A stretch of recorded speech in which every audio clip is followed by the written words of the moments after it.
Good. So, okay, we continue with evaluation, and in this lecture, we focus on the chapter that talks about evaluating the classroom. So, you remember the textbook I gave you called Evaluation. In this lecture, we're going to focus on procedures. Okay, how to do evaluation. Okay, and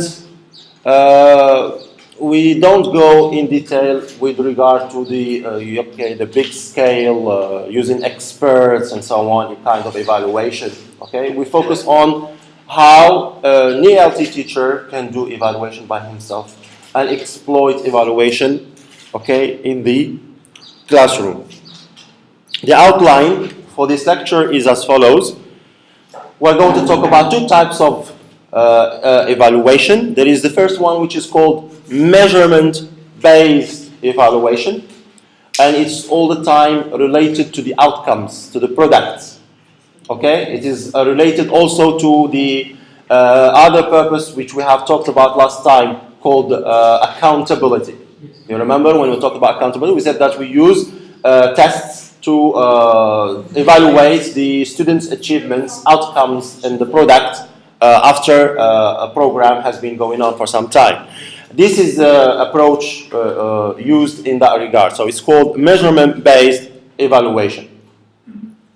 The next one, which is more important, okay, in fact, if you want to do evaluation, if you want to do innovation, if you want to improve the curriculum, if you want to improve teaching and learning, it is called descriptive data-based evaluation. Descriptive data-based evaluation. It's more, as the title suggests of this headline, descriptive. It describes what goes on in the teaching and learning process. It describes the teaching practicum. It describes teaching practice, the learning practice, how the teacher teaches, okay, whatever he has to teach. In this regard, we are going to, in relation to descriptive data-based evaluation, we are going to talk about different types, ways, procedures to do that. So we're going to refer to self-assessment forms as the first kind of procedure, method to do this. Self-assessment forms, checklists, and inventories. We have already mentioned these things, but we're going to go back to them today. We're going to talk about diaries as another method for doing descriptive data-based evaluation, observation, and finally, data collection process. We're going to talk about the procedure of data collection itself. If you want to use, for example, forms, how are you going to proceed with collecting your data using this method or any other method mentioned in here? Okay? So we're going to refer to this. Another thing I'm continuing here with the outline. We're going to talk about the evaluation and the classroom teacher.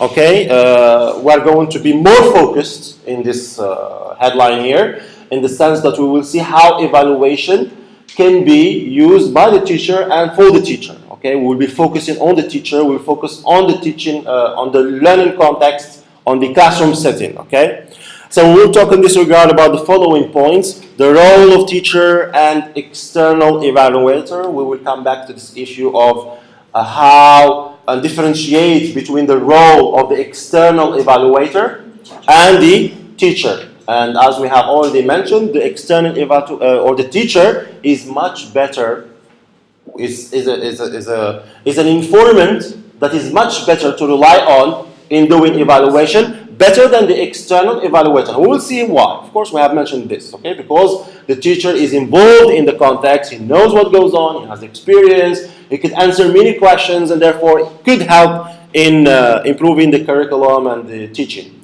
Better than the external evaluator, who is just external, who is not living in the context. He might have experience, okay? Because these people who are external evaluators, these are experts. What do we mean by experts? These people have experience in teaching, they have experience in research, but then they have experience in all this in relation to their context, where they had the experience. For example, they had experience in the UK. So how could this expert be so helpful in doing evaluation in the Moroccan context? So of course, the Moroccan, who knows this? It's somebody who is in the context, the teacher. Okay, so that's why the teacher is much better in this regard. We will talk about what kind of evaluation should teachers carry out, the kinds of evaluations. There are different kinds of evaluation we could carry out, depending on the focus, on your research question, on what you want to investigate, what you want to evaluate. Each kind of topic has got its own methods, as we're going to see again. What can teachers evaluate in the classroom? These are points which are related, okay? How can teachers explore the classroom? So these are the points to be dealt with. Now we'll talk about the first one, which is measurement-based, okay, evaluation. A measurement-based evaluation, and this in your textbook you have a reference to this person. All right, 1988, who reports on an evaluation, and this evaluation that has been conducted and that he or she reports is has got the following features. Okay, so the aim of this evaluation that he reports or she reports, I don't know the guy, so I'm sorry, and I didn't have the time to check on Google to see. Okay, so to compare two different methods. Okay, two different methods of teaching. Okay, he reports on this evaluation that's compared between a teaching method that used the audiolingual approach and another teaching method that used the traditional approach. So he compared or she compared between these two. The experimental design, so this is the aim, okay? To compare between these audiolingual and traditional methods. Now, how are we going to do that? How these people did this, okay? So they relied usually in this kind of measurement-based evaluation. There is the reference to what is called the experimental design. And now you suppose you have an idea about what we mean by experimental design or methodology. In this regard, they focus on two groups of learners that kept separate over 2-year period. Over 2-year period, they kept two groups separate. Of course, as you can guess, with one group, the teacher used the audiolingual method, and with the other group, they used the traditional method, okay? And so the control group, and this is terminology related to the experimental design, there is so called the control group. They continued with the traditional instructional method, and the experimental group taught according to the principles of audiolingual instructional method, because this is the innovation, okay? The innovation was done with regard to this experimental group. Normally, they are taught using the traditional method. But the innovation, or they wanted to evaluate this new method of audiolingual, so that's the experimental group. And then the evaluation procedures, so they were taught for a period of 2 years, okay? And then after 2 years, they did the evaluation procedures. And as we have already explained in relation to accountability, what happened is that the language test was administered to both groups at the end of the period of instruction. That is to say, after 2 years, they were administered a test, okay, language tests. Now, of course, this is the methodology, okay, and then they got the results, the outcome. They got the results, and now they have to analyze those results. So they interpreted the results on the basis of learners' test results, how much each student achieved, and others, and then they analyzed those results. They expressed in terms of whether statistically significant result was obtained. I don't know how far you have gone with Mr. Madawi in relation to statistical analysis. I don't know how far you have gone, but in terms of statistical analysis, and if you want to say that this group achieved better than another group, it's not enough to rely anymore on just the percentage. Yes, you do. Okay. Yes, so you have gone those. So you have some other kinds of statistical measures.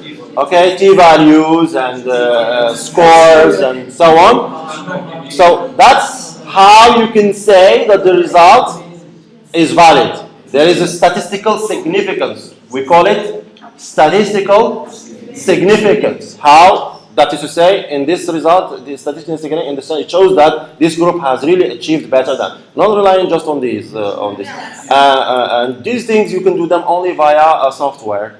You can't do them by calculating the percentage. You can do it by calculator. But these kinds of t-values and n-scores and so on, you use a software called SPSS, okay, that you can do for that. And that way you can get what is called statistically significant result, okay? If there are any, of course, if there are any, okay? And then on that basis, if you see something statistically significant showing the difference between the two groups, you could say that the audiolingual is better than the traditional, or you could say the reverse. The traditional is better than the audiolingual. Now, concerning the characteristics of this measurement-based evaluation, the features, some of its advantages, etc., and disadvantages. So this study is typical of many studies. It's done frequently, okay? And this is the way it is done, okay? Measurement-based evaluation. This is the way it is done. You have two groups, one different from the other, and then you have a period of time, and then you have experimental, of course, terminology groups, control group, experimental group, and then the test, and then analysis of the results. It is measurement-based. Results were evaluated on the basis of test results. So you have test results, and you measure. You measure each approach, the traditional and the audiolingual. Another feature of this kind of approach or measurement-based evaluation, it is summative, okay, as we have already seen, summative, because it is focused at the end product. It focuses on the end product of the course as measured by learning performance on tests set after 2 years, maybe more, maybe less, okay? But in this case, we are talking about it's 2 years. It is another feature of this approach is it is deductive in approach, deductive. Okay, in the sense that it sets out with a theory or a hypothesis to prove. And we're going to talk about this as well after this slide. At the beginning, you have a hypothesis or a theory, usually formulated in the form of a hypothesis. And then you want to see if this hypothesis is true or false. You do the experimental group, the control group, and then the test, etc. Okay? Now the stages concerning the measurement-based evaluation, the stages how you can go through this approach are as follows. So step 1, you establish a hypothesis. We're talking about ML here. These are all related to your research. So you establish a hypothesis. Let's say you can say that the students may be better using the traditional method or maybe less, etc. Step 2, select identical groups. Select identical groups.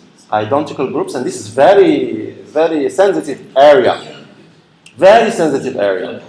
How are you going to achieve extremely identical groups? Yes, you can in terms of age. That's okay. That's a wide variable. But then there are other variables that you have to take into account as well. In terms of gender, then that's fine. You can do with that. Then you can go further. The problem is still farther ahead. In terms of education, background of the family, social class of the family, urban versus rural area, native tongue versus... It's a very critical area to take into account. So, but you have to do your best. And these are usually these issues that deal with this idea of selecting identical groups. We call those areas where you can have differences, either in terms of gender, or in terms of social class, or of education background, or family, or whatever. We call them threats to validity. Threats? You have seen this? Yes. That's good. That's good. I'm happy. So threats to validity. So threats to validity, as the term connotes and indicates, they are threats to the validity of the results, because you can fail to in some variable to select identical groups, and that's a threat to the validity of results, because somebody can tell you, and that's how you should be careful about your research. You should be very careful about your research because you can have somebody who tell you that your results don't mean anything because you have failed to select identical groups. Okay? Because you haven't made sure that they are identical in terms of social class or in terms of native tongue or environment or whatever kind of variable. Okay? So that's a threat to validity. So your results, and of course, if the results are, you say it says this to you or she says this to you, all your research mean nothing. Yes?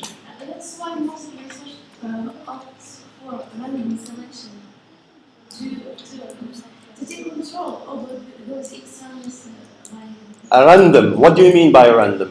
You randomly select. You just come to, for example, students in Department of English, and then you select X, Y, Z, A, B, C, D, like that. Yes, randomly. And that's a problem. That's how you are going to fail to get statistically significant results. That's how you are going to collect many threats to the validity of your results. Because if she will not count for outright validity. You have to be extremely cautious. Yeah, that's why you say. It's the opposite, Naima. It's the opposite you should do. Yes, continue with your point. Continue. Yeah, continue. When you select randomly, what happens is that you have control over the exam's variables. You have control. So, for example, I don't know about your variable here. But let's say, as I told you, if you go to the Department of English and then you collect Ahmed, Ali, Miriam, please come. I want you to be informants for my experimental group. Okay? But then Ahmed turns to be coming from a rich family, and then Miriam comes to be from a rural Berber, Amazigh, completely poor area family, not educated family. Those are two threats to the validity of your research. You understand me, Naima? Yes. So how are you? How you have to control. Yes. You have to control your informants. And how are you going to control informants? You have to submit. There are different stages you can do here. You can do a questionnaire collecting data about the variables related to the students. Questionnaires related to the socio-economic, education, native, environment, background, all variables of the informants. Then you get the questionnaires. You don't deal with anything related to your research. Not at all. Then you get the questionnaires, and then you select those who are identical. Okay, everybody? Yes, please. Stratification. Yes. Social stratification and all. Yeah, that's how you can do. And yes, Aziz. Randomization maybe works more in terms of representativeness than validity of the variables. Controlling the variables. I guess that not. Yes. Here you are inspiring. It's more bombs there. Yes. Okay, more bombs. This Yes. is not what we were taught. Yes. I mean, and even in the books I have read, it's when you look for generalizability, you go to randomization. Yes. This is according to what I have read and this madam's. Yes, there is this issue, but Yeah. that's yes. Randomization in what sense in that? In what sense randomization? In what sense? You have to clarify your terminology. Because Numbers, you are talking about numbers in there. You are not talking about, yes? I think when you have a population, choose a sample. And within that sample, you randomize. And before you generalize, when you get to there are two stages. The first stage, you get data. And the second stage, you do the T-act or the average statistic. So that if, there is a percentage, if you get, for example, education, if you get like the probability of being right or wrong, minus 0.5%, you can generalize. If not, randomization is within the sample that you choose. Can you explain to me this randomization? Yes? Yes, welcome, yes. So, think about it, I will...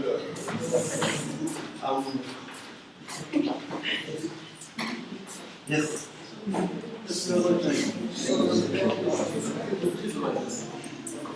Then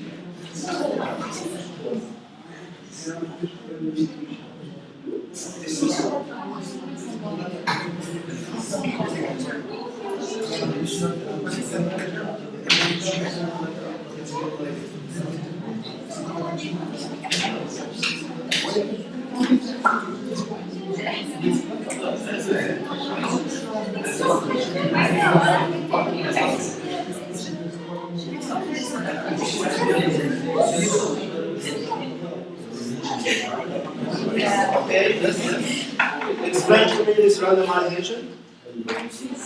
Randomization, what do you mean? Randomization starts from the top. What are your informants?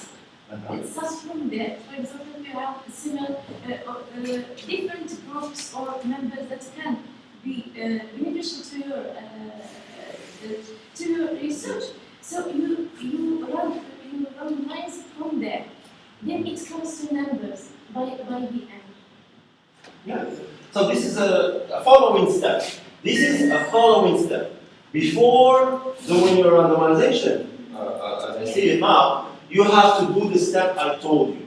You have to collect data about your informants. Then you select your informants who are identical, as many as you can, and then you do your randomization and continue with the other steps.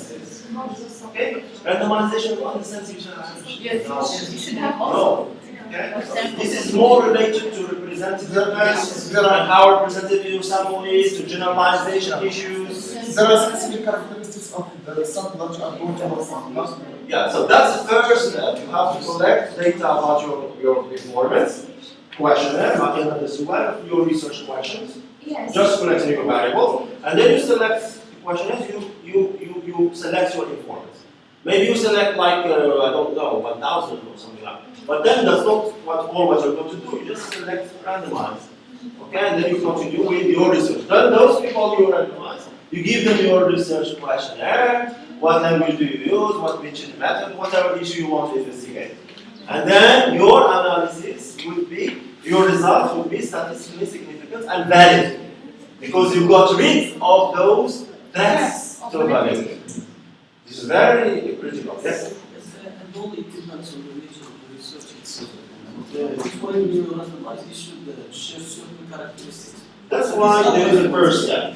Yeah. So we don't randomize just randomly. First, you should share some. Yes. This is something. Yes. What is it when you have different? Both of you, everybody is correct. We are just missing now, all parts of the picture together. Okay, so that's how things work. Okay, now let me go with this, and then you have select identical groups, test the hypothesis or the theory. Then you can go with testing your hypothesis. You can go with the randomization, all those inferential statistics you have studied, or theory. Interpretation of the results. Okay. Now that's the measurement-based evaluation. Descriptive-based evaluation, that descriptive data-based evaluation. Now, why usually descriptive data-based evaluation is better than the previous one? As we have already explained, because in the previous one, you don't collect information and data about what happens in the classroom setting. You just collect information about the outcome, the product, the student's achievement, which is not enough if you want to do innovation, improve the curriculum and the teaching practice and so on. So that's why the above mentioned evaluation does not provide the ELT practitioner with the kind of info that is useful in the forward planning, okay, of work. It doesn't tell you about using visual aids is not effective, or using traditional approach, or is less efficient. It doesn't give you those details, okay? These are just general examples I'm giving. But of course, there are details. Yes. There are other procedures that incorporate, and here we talk about formative, because the first one, summative. This one is formative element by evaluating aspects of the ELT curriculum in progress. Okay, so and in this way you can manage to get together the data that can help you or help the experts, of course, improve the curriculum. The main procedures used in this approach are as follows. They are the ones that we have already explained. Now we go into them into a bit of detail and see some examples of them. Okay, self-assessment forms. Self-assessment forms. Okay, you have forms, and then for self-assessment. Okay, the teacher is evaluating himself. Okay, or herself. And then in this case, I want you to go please to pages 58, 59, 60, where you have an example of that form, self-assessment form. Okay? Because it's 3 pages, it's time consuming to put them in the slide. And because it's 3 pages, it's difficult to show them to you in one slide. No, so, but okay, just for pages 58.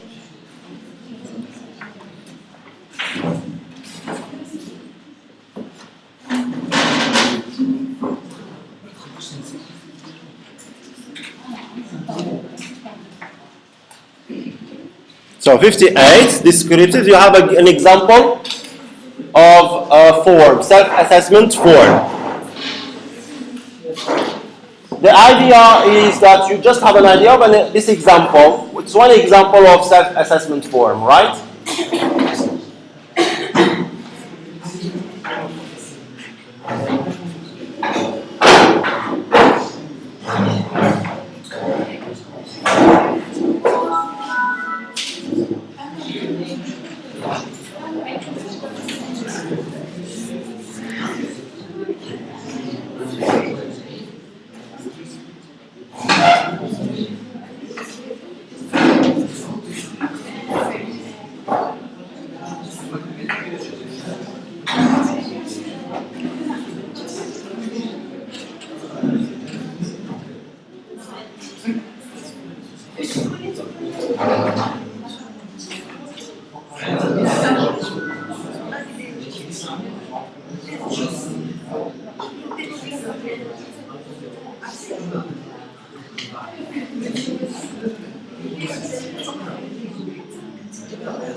So I want you to go through that self-assessment form. It's related to a learner or learners. And learners, at the end of every week, learners complete a self-evaluation form which is handed into their course director. Here is an example.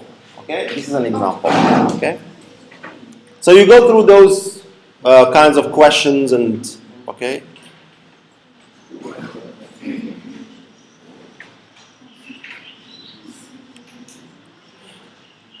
There are categories in there. So the first category you have is out of class practice category or section. How much time outside class have you spent?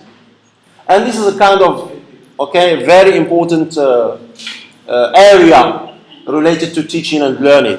And it's also related to the input that the students get outside of class, which is in many cases more important than the input they get inside the class. The input they get inside the class is very, minimal, it's very small. So the minimum or the maximum input you get outside, the better the outcomes are. So that's why they integrate this area into this about, yes? And also it includes the practices of some skills outside the classroom, like speaking, listening. Yes, it's related, all that is related to input and output, because input how much you get outside and how much you get out. Okay, outside, in output, you practice.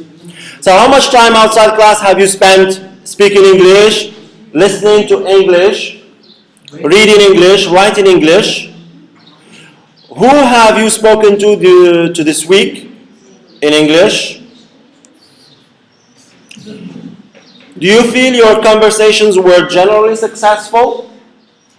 And as you can see, one of the benefits of doing these self-assessment forms is to help students become aware of these issues as well. One of the benefits of these forms is that you help your students become aware of these issues, and therefore they can take them into account for future, okay? Their classroom practice and learning practice. What films, TV programs, radio programs have you seen, listened to this week? What did you read in English this week? Have you written anything in English this week? For example, the research that Amal, you are trying to do, the proficiency of students at the end of semester 6 in English. It would be again much better, much more comprehensive if you do this kind of questionnaire to see, and then you make the relationships, the correlations. You come up with the idea that the students who get more practice, more input, more output outside of classes get better results, and those who don't get lower results. Therefore, you can recommend that, doing activities. But I'm just telling this, but you're not required to do it. Other examples, another category, general progress. What progress do you feel you have made in English this week? Speaking, listening, etc. Yes.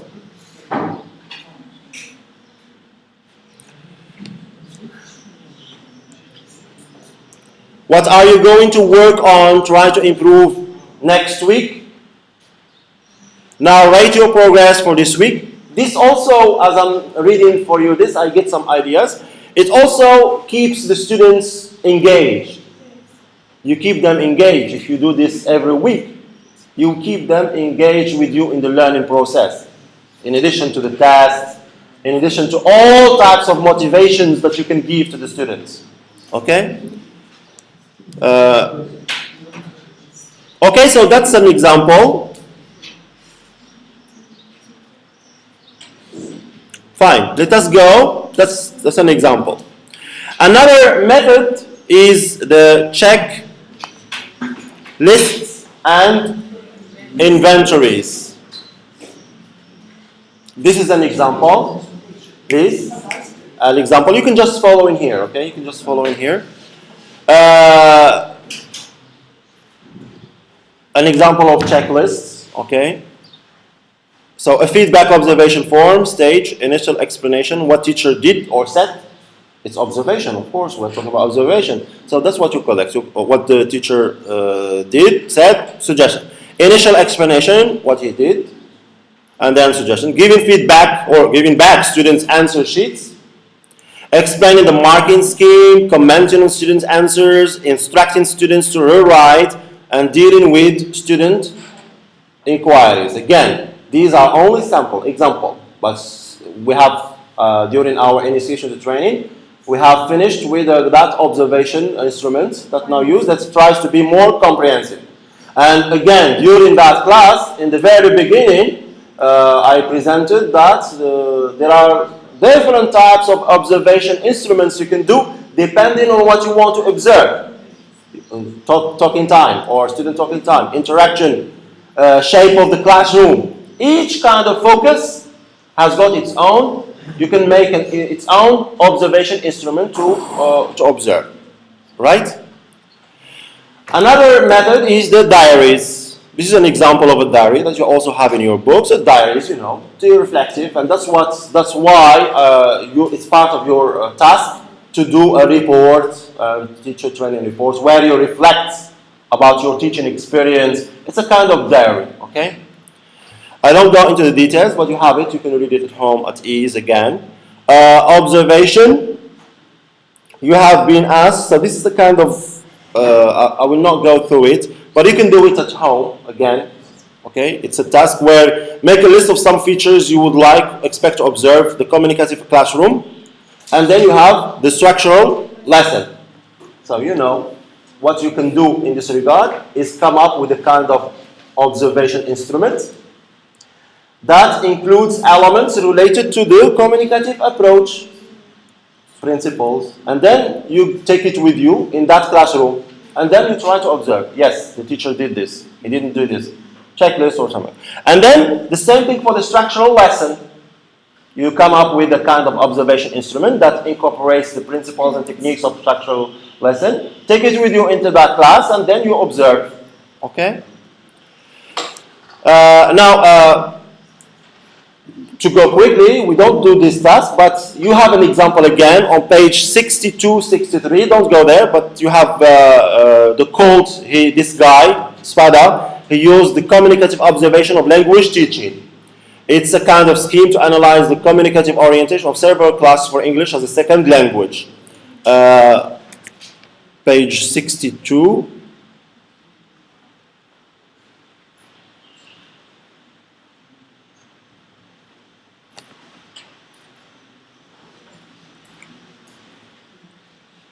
So this is the Spada. Okay, so you see there.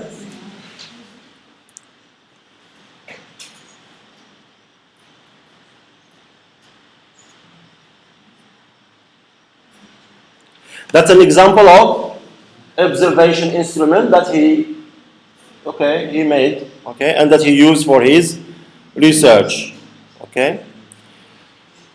So you have all the variables there, time, activities, so the kind of class, the group, same or different, combination, okay, management, okay, discipline, there. Here you have management, discipline, procedure, language, okay, form, function, discourse, other topics, classroom, stereotype, and so on, topic control, student modality. So materials, you have text, minimal, extended, audio, visual, etc. So all this is it's a kind of observation that he devised, he made, that tried to be comprehensive, okay, and that he used for, okay, observing this class you have here. And then, concerning observation, as I told you, you can come up with an observation instrument related to a specific area. For example, here you have reaction to errors. This is an area of teaching and learning. You can come up with an observation instrument that tries to focus on issues, practices related to this aspect, reactions to errors. Then you have an example on page 63 as well, 64, I think, 63, 64. Yes. Okay, both of them, but just take this one type of error, content, grammatical, phonological, discourse, lexical, total, treated, and then etc. And then how it was treated by the teacher. You are in the class, and then an error related to the content happens, then how the teacher dealt with it. You recall that. And then not treated, you just tick if it was not treated, okay? Other procedures that also can be used in this regard are, of course, audio recording, video recording, field notes, published articles or reports, possibility, some schools, I don't know Morocco, I don't know they do this, but it's a possibility. School records, we have this. Examiners, reports, minutes for meetings, and so on, okay? Interviews, but interviews, again, problem, time consuming, and, you know, maybe you don't have the right information there. The procedures, or the process, the data collection process, okay, the data collection process. So, select your setting, okay, you have to select your setting. Identify what it is you wish to evaluate. Yes, exactly. Is it a reaction to errors? Is it interaction, student-student interaction, or is it student-teacher interaction? Identify what you wish to evaluate. Aim to narrow. You need to narrow the focus. Select or design your data collection procedures. Which one would you like to use? Diaries, observation instrument, audio recording, video. what kind of field notes, collect the data, and then describe the data collected, and finally, analyze these findings with reference to your initial purpose, okay, or for the evaluation.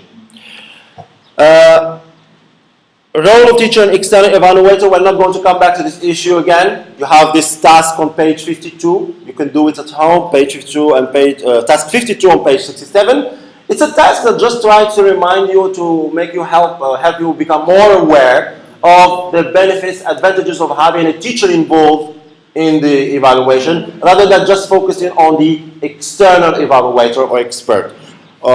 So this is the question you have. You can do it at home.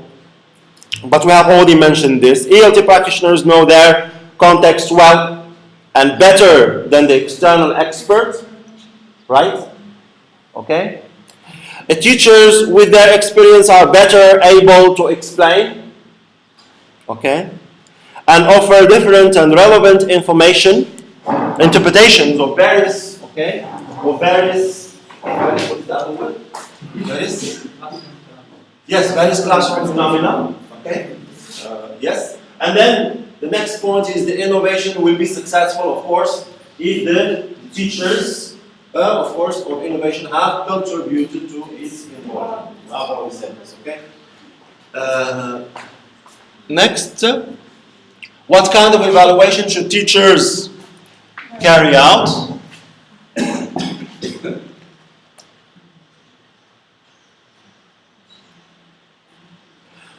Different types of areas you can want to do, okay?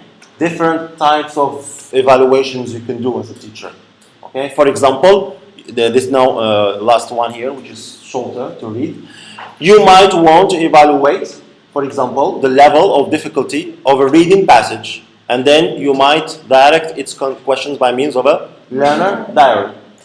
Well, okay? And then you have another one there. It depends on what you want to evaluate. What can teachers evaluate in the classroom? Sample list, a kind of sample list in addition to what you have there.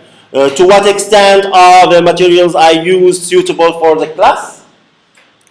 To what extent do I use a learner-centered approach in my work? And I go directly to the last one. How can I motivate my learners to use English outside the classroom? Okay, so this is just not exhaustive, but sample list. Example on page 69. How can teachers explore the classroom? In this regard, we focus on action research. It's the most used example of evaluation. It was introduced by this action research. It is explored, disclosed, and explained locally, in addition to the higher level kinds of evaluation that the ministry can do, or other external experts can do. It was introduced by Carl Lewin in the 1940s, modified and refined by other educationists such as Stenhouse, and then to go directly to the last one, McNiff, and then Whitehead. The procedures in action research, one of the main characteristics of action research is that the procedures are cyclic in nature. They are cyclic in nature. So why? To do action research, one undertakes the following. This is what you should do, okay? What you could do. To develop a plan, okay, of action to improve what is largely happening. To act to implement the plan. To observe the effects of action in the context in which it occurs. To reflect on these effects as a basis for further planning, subsequent action, and so on. Okay, example, you have an example on page 71, 72, and that's it, because I have to go, so thank you.